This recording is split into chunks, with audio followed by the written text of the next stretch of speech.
Welcome to Formosa Dream Chasers. We're your hosts, Mary Ann and Ching En. Please join us as we explore the journeys amazing people take in pursuit of their dreams. And get insights from their experiences. Let's hit the road. And get started.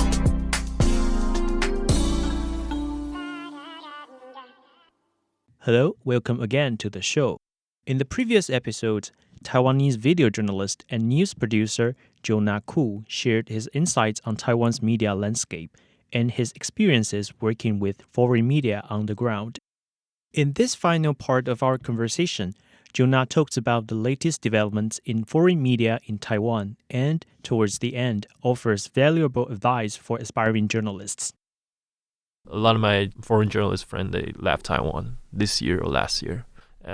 Really? Yeah, because you don't really find that much opportunities in Taiwan anymore. I mean, I'm talking about the journalists at my age, especially those freelancers. But also for the full-time journalists, some media I heard they are retreating from Taiwan as well. So because there's no story. Is that the reason? I think for sure there are stories, but it's not as interesting as it's not as attention grabbing like the war or like the new President Trump, right? Right. So I think the world's attention is not here in Taiwan for now. I get So I think this year and last year we are facing another wave of journalists going out of Taiwan, and then it's kind of different vibe because before.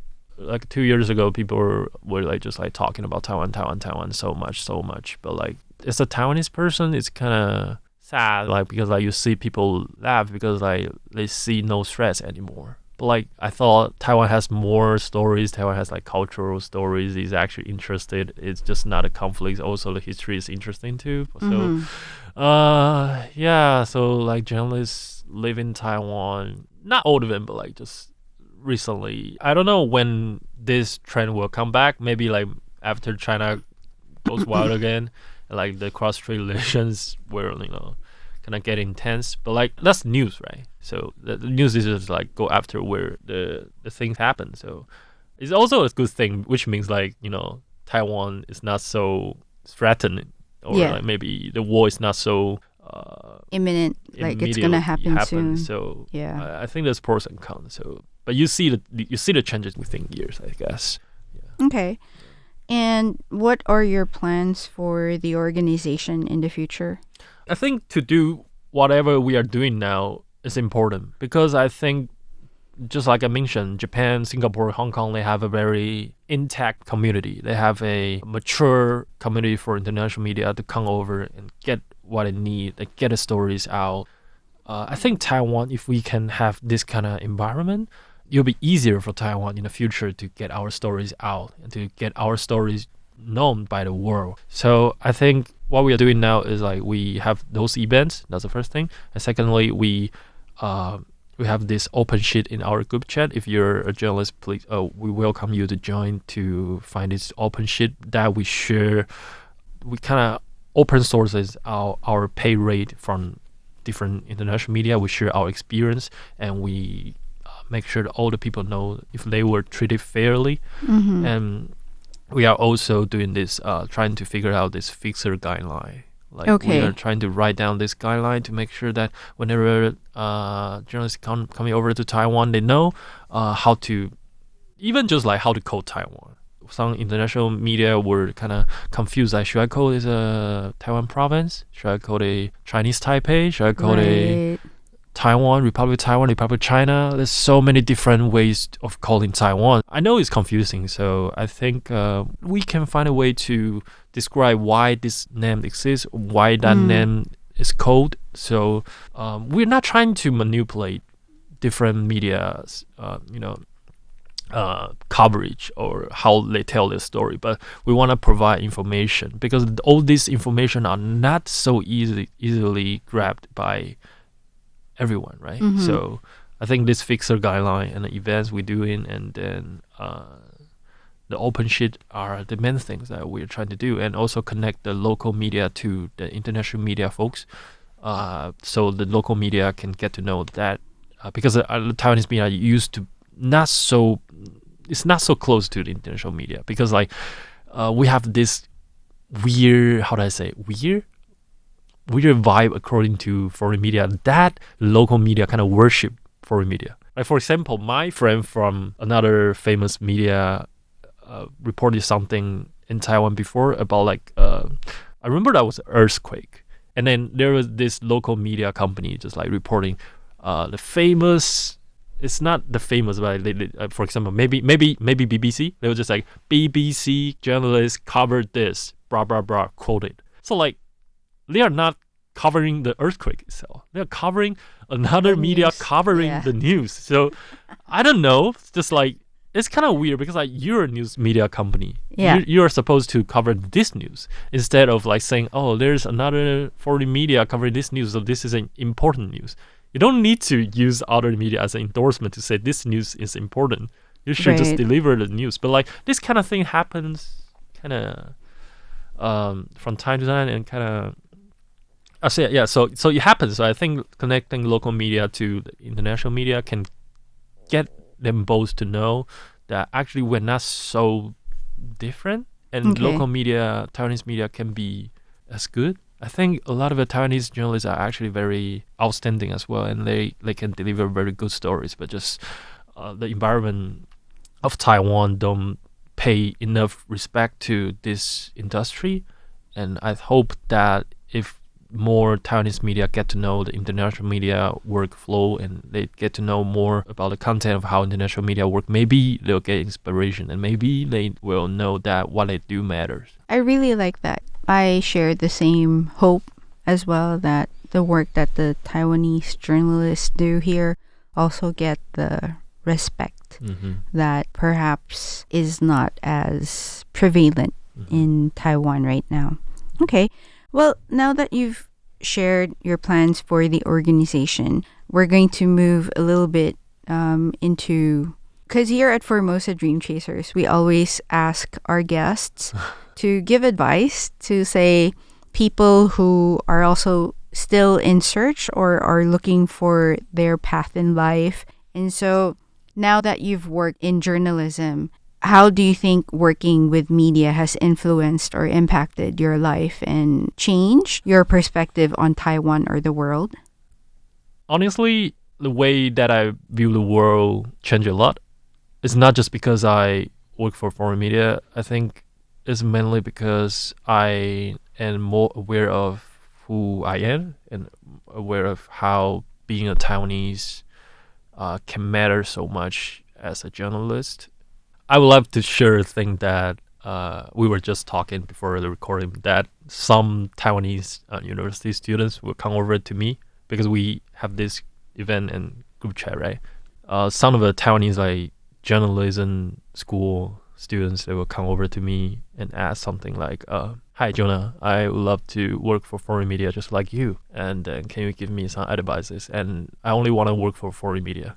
Sometimes I feel kind of weird out, and because I personally wanted to say that I work for foreign media, but like it's not like working for foreign media superiors, you know, like it's not there's no like better or worse job in my opinion. And I think one day I want to work for Taiwanese media one day, because I think even the media environment or like this job in Taiwan is not so it hasn't got the respect that it deserves yet. But sometimes I feel like when I work for foreign media or I see other Taiwanese people work for foreign media, sometimes we're not sure if we can deliver the story as in-depth as we wanted to, because like, you know, Taiwan is so mysterious even for journalists already. So when you're covering this story to show it to the foreign audience, obviously the story has to be very, very, very clear and very easy to understand. So whenever we're doing stories, it just couldn't go to the in-depth that I wanted to, because like if you go in deep, the audience might lose the track of the story like right away, because like you couldn't tell them the difference between Republic of China and Taiwan. You couldn't tell them there's two China. It's not just China invading Taiwan. It's also the China invading China. Blah blah blah. You know, you can go on forever. This kind of experience made me feel like it's more important to know yourself before you want to deliver a story to the international media or landscape. Because like I think a lot of the fixers or like young journalists in Taiwan like me, in the beginning, we will figure like, oh, English matters the most because after I learn English, I can deliver a story of Taiwan. It's not true. Because you don't know about Taiwan, and even you know the language, it doesn't necessarily means that you know what to say. Because like for example, when we were doing like stories back in his house, I remember there was like another fixer like younger than I am. She doesn't even know how to speak Taiwanese. Then the people she can interview with would be those people who can speak Mandarin in Taiwan. But like, you gotta know there's like many different languages in Taiwan. A lot of older people would feel more comfortable speaking Taiwanese than, or maybe Hakka or maybe Aboriginal languages. So whenever a journalism school graduated student, they might be educated and they might be very passionate about this job, but like whenever you don't know the story of maybe you don't know exactly how to describe Taiwan, it'll be very difficult for you to work in the foreign media, because that foreign media don't want you to know that much about Western world. They want you to know about Taiwan so you can tell them what's Taiwan about. But like whenever what I see from these students is like whenever they come to me and ask if they can get a job introduction or something. I mean, personally, I don't even have a job. I want a job too, but like when they come to me asking for jobs and I talk to them, be like, I just got this weird vibe that they wanted to practice English with me or something. So I don't know. They just. I guess they're also trying to figure out their way in life. Maybe I just sounds like that. But I think the advice you gave about get to know your identity and get to know your country, then that you can lean on, because that is something that you can offer on the table that, like you said, an international media outlet may need. Yeah. I think that's very good advice. But like my point is, I think learning your own language and learning your own like culture and the current affairs of your country, it matters more than speaking English for working as a foreign media worker. That's my opinion. But for sure they can disagree with me. But like I think if we are doing a story of Taiwan, you must, and you want to be a producer, you want to be a video journalist, you want to be a fixer, whatever, you want to work for foreign media, you need to get to know your country more than the journalist who works with you more. So that will makes a better, because they are not looking for English teacher. Right. Yeah. Right. They're not looking for a Mandarin teacher. If you're working as a journalist, it's more about the story itself. Yeah. So, I mean, that's just my experience, because I really encountered this kind of situation kind of not often, but like whenever it happens. And whenever I go to Korea and Japan, it's a totally different situation. I think a local community, they know people would like to talk to you in their own language more than English. And people would usually know what to share about their culture. They know what they wear, what happened here, there. So, but in Taiwan, people just like, especially educated ones, they will be so much prompt to speak your language and prompt to acting like a foreigner instead of a Taiwanese. And that kind of annoys me and kind of makes me feel like, aren't we supposed to return and help Taiwan, kind of work in Taiwanese media environment one day? No? On that note, I actually wanted to ask, so like when people go to you wanting to get advice and let's say recommendation, like what would you also tell, let's say, the students as to what challenges they should expect when they do this kind of work?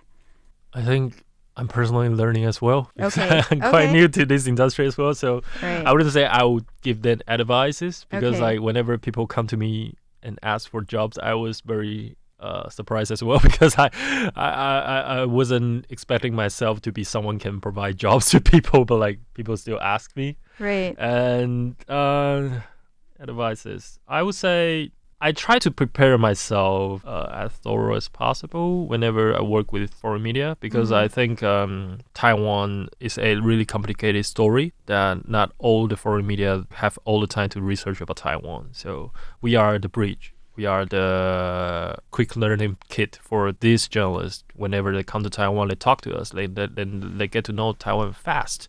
So I personally would say just prepare yourself about the common knowledge about Taiwan and make sure you fact check that, because I think a lot of Taiwanese people, we are so used to our own living environment, so we don't know that what people will be interested in us, and what we don't know how to introduce us. I think that's the thing. And then and Taiwanese media landscape, I just hope that we can one day have our own like a strong TV like a kind of TV news channel, like public media.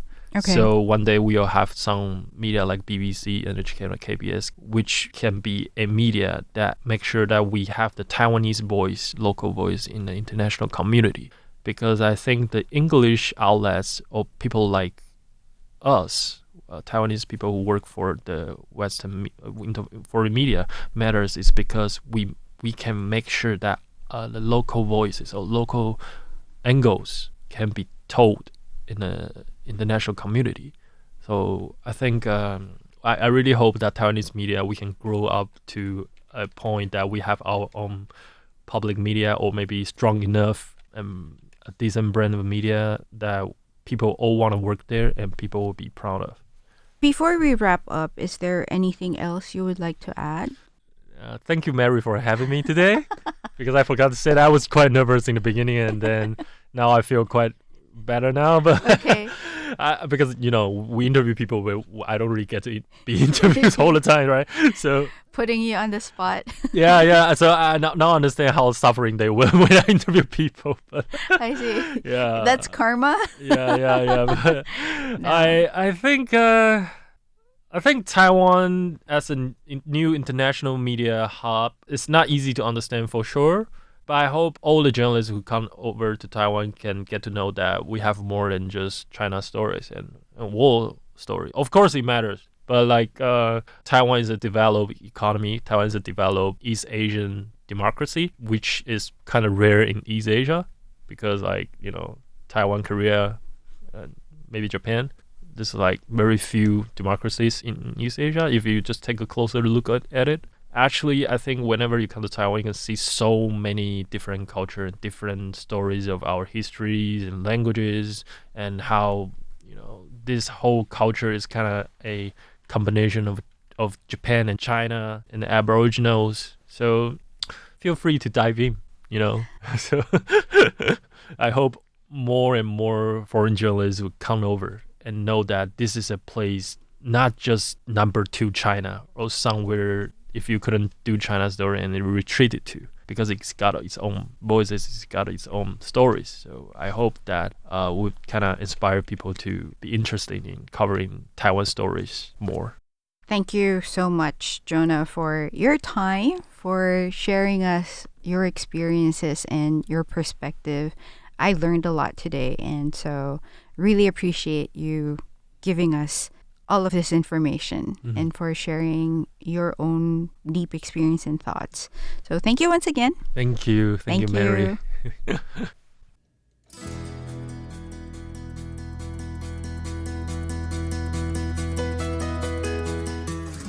This is Ching and Cho. And Mary Ann Shoko. See you guys next week. Bye.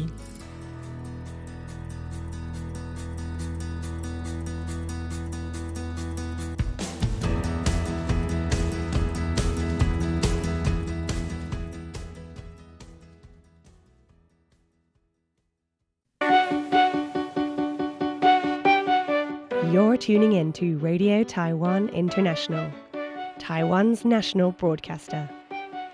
Here at RTI, we have a range of entertaining and informative content for you to enjoy. You can find all of our content on our website at en.rti.org.tw. That's en.rti.org.tw for news, shows, and more. We're also on shortwave radio. If you're residing in South Asia, we broadcast from 1600 to 1700 UTC at 9405 kHz. From all of us here at RTI, we wish you a lovely day.